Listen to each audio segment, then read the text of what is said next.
Hi, I'm Lorraine. And I'm Lam. We're staff from Urban Forestry at the City of Toronto, and we'll show you the steps to take when you're planting your tree or shrub.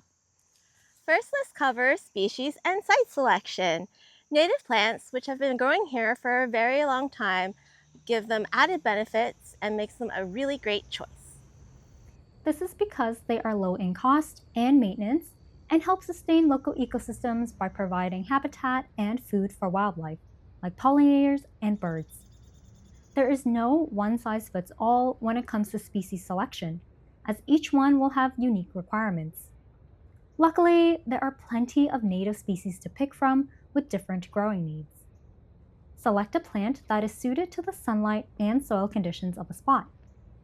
Also keep in mind the amount of space available around and above it for when the plant is fully grown. There are plenty of resources to support your selection, from city web pages to gardening guides. For example, we have eastern white pine, which likes to grow in sandy soils and in sun to partial shade. Rather than changing the environment to suit your plant, it's better to pick a species that suits your environment. Planting the right species in the right space will ensure plant survival and save you time and money. Whether you rent or own your own home, if you're planning to dig on private property, you must call Ontario One Call for a locate request at least 5 days in advance. The service is free and helps ensure that where you're planning to dig will not interfere with any underground infrastructure or utility lines. Once you have your plant and planting spot all cleared by locates, we can get to the fun part: planting. The best time to plant is in the spring or fall.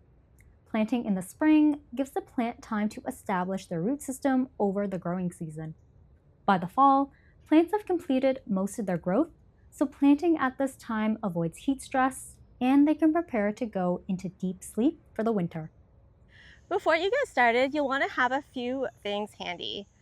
A pair of gloves, your shovel, a pair of secateurs, your plant, and it'd be recommended to have a watering can and some mulch. When it comes to planting, the first thing we need to do is dig a hole using a shovel. Here are safety tips to keep in mind. If you leave your shovel, the safest way is to leave it sticking in the ground so people see the shovel handle and walk around it, or you can leave it facing downward with the spade on the ground. If you carry your shovel, make sure that you carry it by your side with the spade facing downwards. Do not carry it with the spade up, because if you walk and trip, you might end up with an injury. And don't carry it over your shoulder, because if someone's walking by, you might hit them in the head with the shovel. Place the blade of the shovel where you want to start digging and put your foot on the kick plate and use the power of your legs to drive the shovel into the ground. We want the hole to be about the same depth as the soil in the pot and twice as wide. A general rule is the edge of the hole should be at least the width of your foot away from the edge of the pot. This ensures the hole can support the root system of the plant as it grows. Helpful tip: keep the soil next to where you dig the hole to make it easier to fill that hole in back later. When the hole is dug, safely place the shovel on the ground with the spade facing downward, or leave it standing up with spade in the ground. Check to see if the hole is deep and wide enough by placing your plant in the hole. You can use your hand or lay the handle of the shovel horizontally across the hole to test how level the plant is with the surrounding soil. If the hole is too narrow, widen the sides.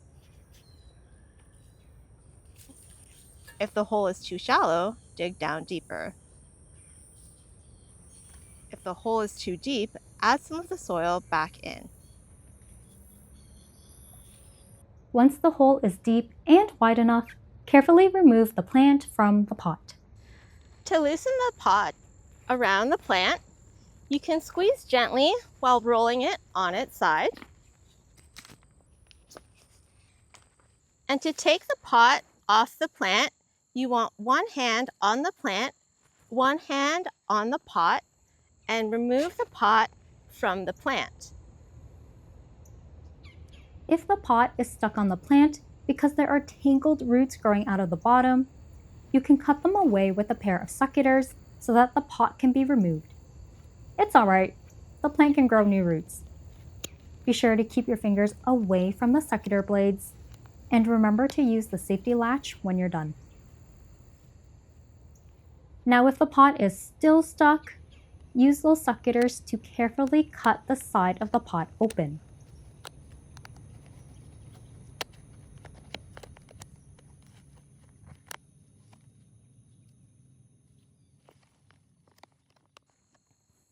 As you can see, this plant has been growing in the nursery for quite some time, and the roots are starting to grow in a circular motion.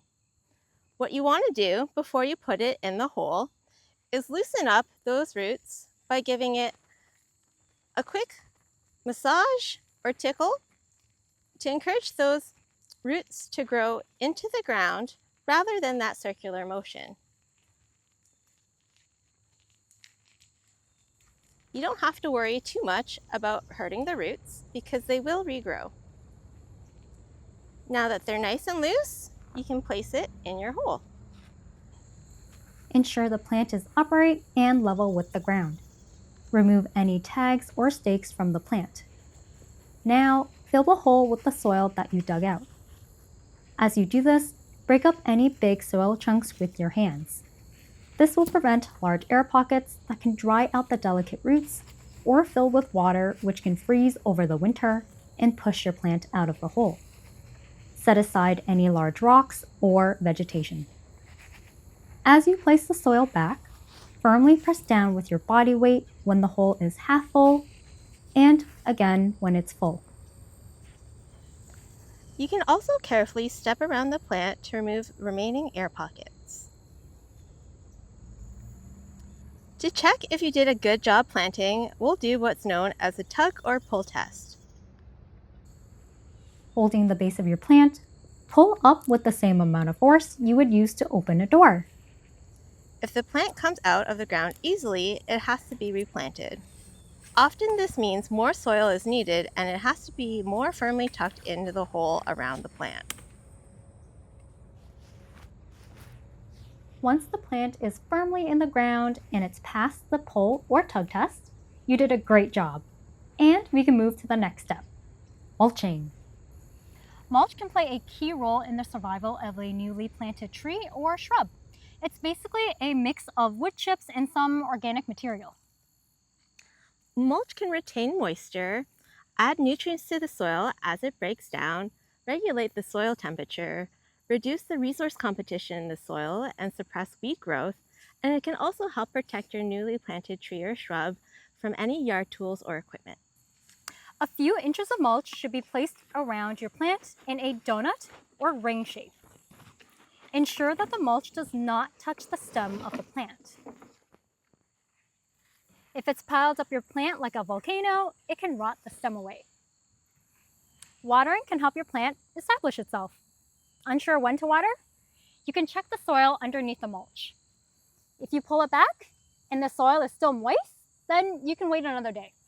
If the soil under that mulch is dry to the touch, then it's time to water. Fill up a large watering can and slowly water around the base of the tree or shrub up to the edge of the mulch pile. This will allow the water to soak into the ground without running off onto the surface, using 2 full watering cans each time you water. Alternatively, you can use a hose with a low trickle for 5 to 10 minutes.